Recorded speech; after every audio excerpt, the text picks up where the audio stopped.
Welcome to another episode of Spiritualism with Tapan, and I have with us our MD and CEO, Mr. Tapan Singhel himself. Sir, you have always spoken about spiritualism in the truest sense, and nothing more spiritualism than India's religious and philosophical books. And you have always said you have always been influenced by Ramayan. Can you tell us what part of Ramayan influences you the most, or what is your biggest takeaway from the book? Okay, first and foremost, my influence, which comes from Ramayan, is because of my mother. No, yes. From the time I've been born, she has been telling me stories about different parts of Ramayan, and she, in fact, would tell me a lot of sloks, and one I never forget. She would say that Raghukul Reet Sada Chali Aaye, Pran Jaye Par Vachan Na Jaye. She would say that since you belong to the Raghukul, you have to be very careful as you grow up in life. You may lose your life, but if you give a word, you should keep it, come what may. So if you look at most of my philosophies in life, they have been drawn by the stories I've heard from my mother. And that would have been true for all of us. Like, if I talk to you about your philosophy of life, it will be the stories that you heard from your mother or your grandparents. I think that is what influenced you a lot. So Ramayan to me has been integral because of the stories that I heard from my mother. And those stories have become a part of my life completely. Yes, I mean, you have spoken about this. Sir, in fact, had his Mundan at Hanuman Gadi, if I'm not wrong. So any... Yeah. So as a child, Hanuman Gadi is in Ayodhya. That is where Lord Hanuman is supposed to have been there. And it's a ritual in the north part of India. I'm sure it's there in most parts of India. That the first time when you have to shave your hair off, when you're a small child, is done at a place of high religious importance or spiritual importance, and for us, Hanuman Gadi is that place. Excellent. So we always hear stories of Ramayana, and we hear about the dedication that Hanumanji had for Lord Ram, and that sort of dedication, that devotion. What's your take on it, and how do you see that probably connected to today's world? Because you don't see that sort of dedication, devotion today, but that story is just awe-inspiring. So what's your take on that, sir? See, first and foremost, what you understand, Nikhil, is that every story of Ramayan would teach you lots. Let's begin with that. And each is a message in its own self. If you get time, read any chapter, and I promise you that you will have such high understanding. It's going to completely transform your thinking about how life is. So the story of Hanuman and Ram, if you look at the devotion part of it, is of complete faith and complete love, of a person, and complete trust. When you have complete faith, trust, and the way you call it, and you have complete belief on somebody, and you are able to do any work, with that belief, your job becomes much more happier, better. So in today's context, if you see the vision of your organization, and you have complete faith and trust in that vision, and you have belief in that vision, you will be propelled to do things much beyond your competence, capabilities, and you will exceed in what you do. That will come very naturally. I think from that story, this is what comes out. But I think the bigger story, which a lot of us miss at times when you read Ramayan, is if you look at Lord Ram, as a person, irrespective of the difficulties he faced, and there are many, not one, He was the crowned prince, and he was to become the king. And the day before, he was asked to go to the jungle, and he went to the jungle very, very gracefully. And then he had nothing with him. His wife and his brother, they go there. Then there also he had to fight so many battles, and his wife got kidnapped, and then he had to get her back. The series of fights when he comes back also, then he again, because some of his subjects question his leadership in terms of his values of his wife being there. She had to go through immense kind of test. His wife got separated. His kids were not there with him. Now imagine if a person goes through all this, what should be the mental state of a person like this? For small things in our life, we get so agitated, we get depressed, we lose faith, and we completely lose hope in life. There is this person who is going through every difficult scenario that you can think of, and you look at his grace, look at his actions, Look at his strength of his mind. Look at his calmness. In the most adverse circumstances, he is the calmest person that you can think of. He is taking decisions which is for the good of society. He is taking a decision in which he lays down the path of righteousness. And nowhere do you see him waver. This is why he is God. Absolutely. So if as a human being, I think the biggest message that you can take from Ramayan is, and that's why I said this does not come out in stories, a series of stories culminating together, is that whatever the circumstances you go through, do it with utmost grace, utmost compassion, utmost love, keep the righteousness alive, and do your duties so well with the right frame of mind at all points of time.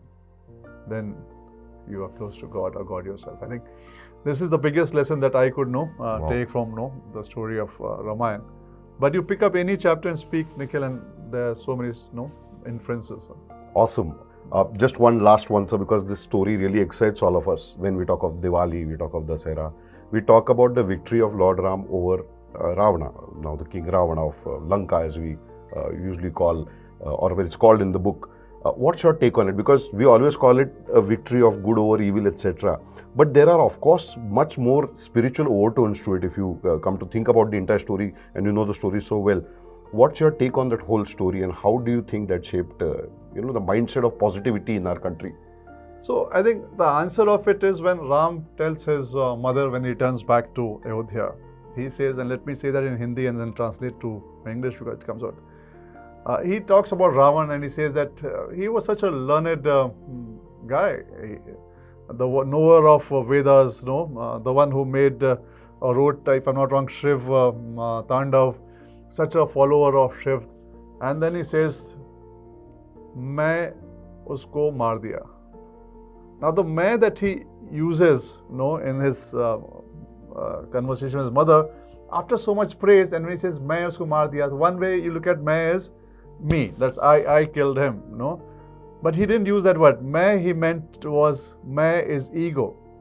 That main has a play in two words, ego and me. So he says, ego killed him.